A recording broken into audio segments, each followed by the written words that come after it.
Hello, I am EG.iNcontroL Robinson, and I'm here to do some tips and tricks with you guys.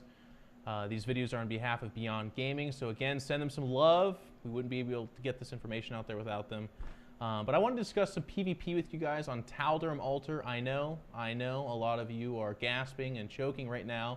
It is one of those maps that universally, for the most part, Protoss players look at and go, PvP there? Dang it. And of course, the reason for that, I'll go ahead and get into detail right now. But again, thank you for tuning in. This is brought to you by Beyond Gaming, and let's go ahead and get in there now. So the map is Tal'Darim Altar, and part of the reason why Protoss players really, every time they land on this map, or if there's some scumbag Protoss player out there that says, okay, let's go Tal'Darim Altar now for game number 2 or 3, you always roll your eyes at them. And the big part of the reason why is that this is the front of your base. Not a whole lot to work with. You can block it down, I suppose, but there's no ramp. There's no ability for you to force field that. The only ramp we have really to work with is this ramp right here, which is already larger than normal, but also outside of our main base. It leads up into the natural, and that's not even where the problems stop. It's not the only way into the main. So there's that ramp, but then there's also the space over here where an enemy can actually approach us. And when this happens, that means for us as Protoss players, we cannot rely on our sentries to go ahead and protect us from our opponents. So what that means is a lot of players foregate. And I know, foregate is already super common in PvP, but when a map makes it even more common, it's just, I don't know. It's just really bad. I mean, imagine your parents every single day packing you a peanut butter and jelly sandwich. For 1 week, that's fantastic. I love those things. But for the rest of your life, no, that's not so good. And that's basically Tal'Darim Altar PvP. So your opening in PvP is always going to be very much so standardized. You want to open up with a 12 gateway. You want to scout after you make the gateway. Your gas should go down roughly at 14. And I mean, look at this. When you look at that production queue, you see that both Protoss players, myself and Noctis, a Grandmaster North American Protoss player, are building at about the same time. This is very standard. Always 12 gateway, always 14 gas.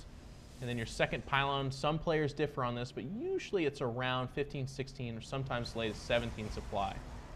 But the 2 pylons in the main, the Cybernex core immediately after the gateway, these are the normal things of PvP. Now, the reason we're looking at this replay is I don't like foregate on Tal'Darim Altar. I like to try to find styles that get away from that. So if you are foregating, then pay attention to knock this side of the screen, because that's exactly what we're going to see. But if you don't want to foregate, then let's check out some strategies and tips we can talk about here. I'm going to take my second gas fairly early. It's at about 19 supply. Now, if I'm foregating, I actually never take this second gas, as we can see with Noctis. The idea with this second gas is that I will have more gas to utilize to build units like sentries. It's not enough to have 1 or 2 sentries to defend this ramp area. Well, excuse me, I called it a ramp, but really it's just an alley, I suppose. I need to have 4 or 5 of them. And the reason is that it's not enough to just go ahead and force field him the 1 time. I need to be able to do it 2, 3, or 4 times so that I can make his army smaller and smaller and smaller until I can actually destroy it. Now I'm going to go ahead and trickle in gateways all the way up until 4. But if we go back to our opponent's base, look at this. He still just has the 1 gateway. Why is that? Well, of course, it's because he is foregating. So let's give it a second here. Any moment. What are you up to, my Mr. Probe man? Here he comes. And there it is. 1, 2, and 3 gateways for a total of 4. Very typical. Now, he's going to do a different style. Okay, so I want to pause it here and I want to talk about a couple things. There's different styles of foregating. There's the super fast and aggressive foregate, where you build your 3rd pylon in a very aggressive place. You usually use it at the base of a ramp or alongside a main so that you can warp in above that ramp, get past that sentry defense, and start attacking your opponent. But on a map like Tal'Darim Altar, like I said earlier, that's not as big of a consideration because we don't need to hop up that ramp. There's, of course, this wide open alley for which we can go ahead and just barge on down. I mean, if they don't have more units than us or some kind of strange X factor like photon cannons or a lot of sentries, then we're always going to win that situation.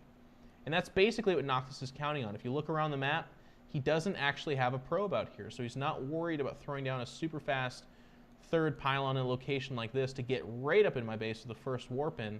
He's basically saying, I'm going to spend 2 or 3 warp ins on units, and then I'm going to kill you. And we can see that exactly now. There's the third pylon. So again, he's not very concerned with that. He's going to go ahead and head out of here. Chrono boosting his own warp gate research. Meanwhile, if you're a Protoss player, because this second gas, we're now able to just go ahead and trickle sentries off these gateways. So you can see my third one's about to be made. I'm going to go ahead and go with a stalker here. 3 is all it takes. It actually takes 2, to be perfectly honest, to hold down this front area, but 3 makes it super safe. And the earlier we get those sentries out, the more likely it is that they actually have 2 or maybe, in our dream of dreams, 3 force fields per unit. Now, Warp Gate does kick in here. And you can see I'm just amassing defenses. So I've got stalkers and sentries almost exclusively coming out. The reason why you would do something like make a zealot is I don't have any gas to make something else. Now look at our supplies. They're fairly even. Okay, we're matching each other pretty well. We actually even have the same number of gas for the most part. Of course, the big difference is I have 3 sentries, and he has a bunch of stalkers. Now, Noctis is really delaying his push, but here he comes nonetheless. And he's going to want to hop, skip, and build basically pylons as he warps in units and gets closer and closer to me. So he's not worried about the speed aspect of this push. He is more concerned with getting here with just more stuff than me. Okay, now there's a couple things I want to talk about here real quick. This robo is taking away from the amount of units that I build. This is me saying I have sufficient numbers of units at the front of my base to hold off any kind of 4-gate attack or other. The reason I word it and bring this up at this time is that for some people, they can make the educated guess or the calculated risk to do this at an earlier time, or they could play quote-unquote safer or just make the choice to do it later. Maybe I build 2 or 3 more sentries. Maybe I build 2 or 3 more stalkers. And then I build the robo because that's what I deem necessary for the situation. Things we can do to inform ourselves on that decision would be to have like a hidden probe that then scouts out and says, uh-oh, he's got an empty base and 4 gateways. I probably shouldn't build a robo because I'm not really worried about like a Dark Templar rush, or I don't need an observer / immortal at this time because that's being fulfilled by the probe scouting, and then the immortal would just come too late. These are the thought processes and decisions that we should make when thinking about these things. Now, if I lose the probe, if I can't scout, then our only consideration is how much danger are we in. So you can see this probe has been charged with the very unfortunate task of basically saying, hey, go find those dangerous guys out there. How close are they, bud? And he's like, sure, I'll go do that. So here he comes. Just going to go check things out. Now, he should have gone through here, actually. A little bit of a mistake. This is the more typical place for an army to be. He's going to circle around, though, and he's staring at him, he being Noctis, because he has the tower, so he wants to stop him from seeing anything. Now, he just does it with 1 stalker, which, of course, makes EG.iNcontroL, myself here, very sad panda. Seeing 1 stalker, that doesn't let me know anything at all. So, of course, here I come. I'm like, all right, that's awesome. Let's go check things out. Whoa! That ain't it. That's not what I want. So I go ahead and back away. Back at home, we're going to warp in things. Now, of course, I do have this robo down, so I'm in danger. But here's the nice thing. So I am getting 4-gated. I did lose a stalker for free. I did build a robo. None of these things are helping me in my defense of the 4-gate. But here's what I have going for me. Because I walked those sentries out so early, remember when I talked about my dream of dreams to have 3 force fields per sentry? Look at that.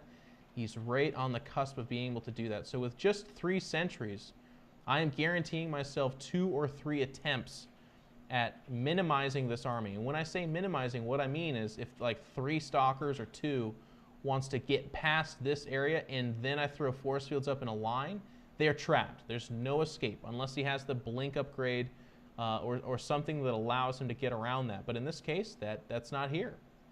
So let's see how this pans out. So I'm going to spread out, brace myself. There's another sentry just to make sure I'm safe. And Noctis is like, come on, cast your force field, let's do it. And I think I oblige him a few times here. Oh, nope, not that time. And not that time.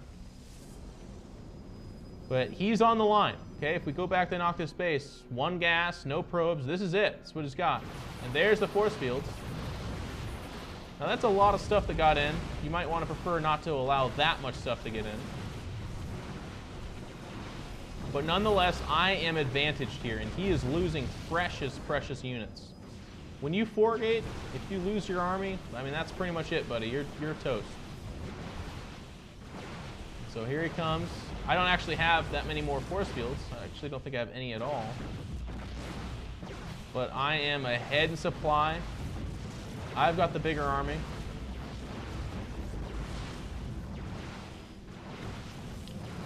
And now that I have more range units as well, I can actually just walk away from his zealots.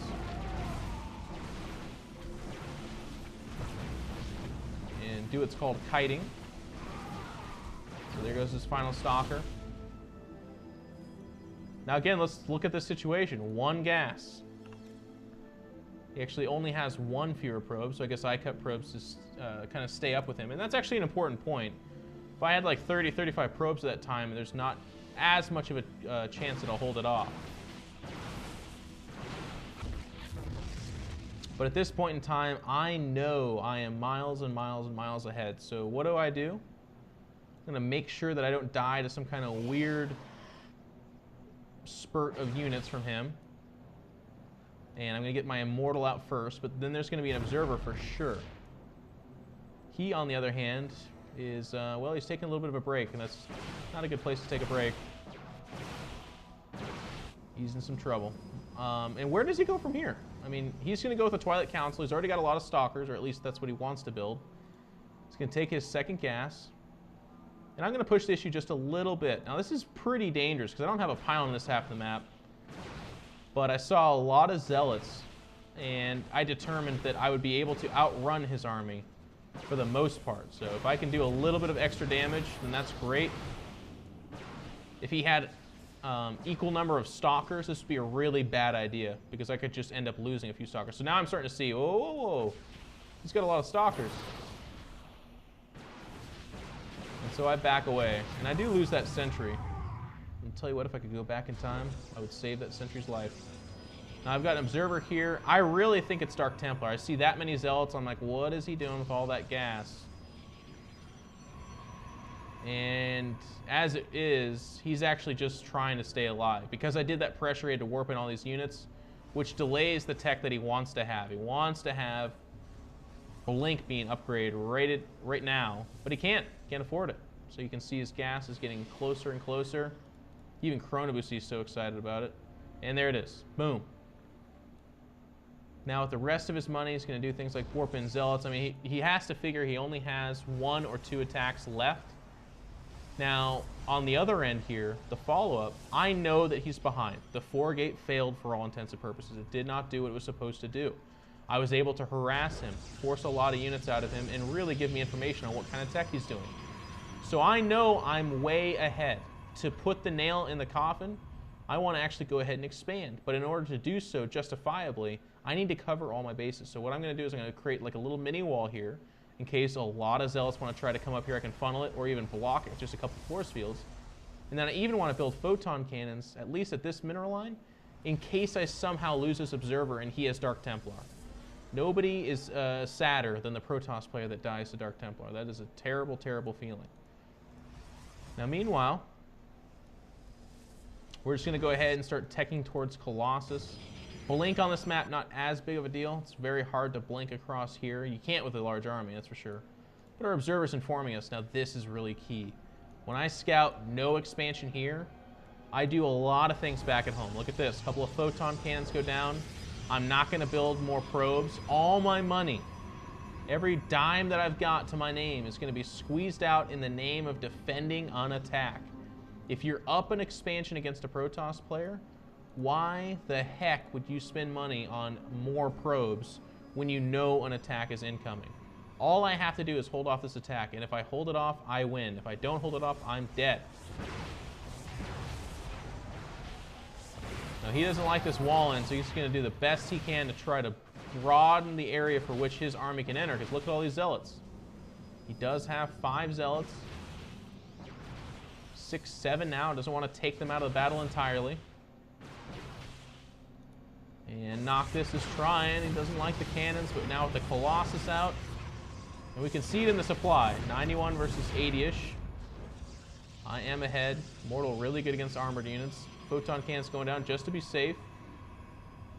And this is it. This is Noctis all in. There's the blink. He does get the Colossus, but unfortunately, in doing so, he gets a lot more than just the Colossus.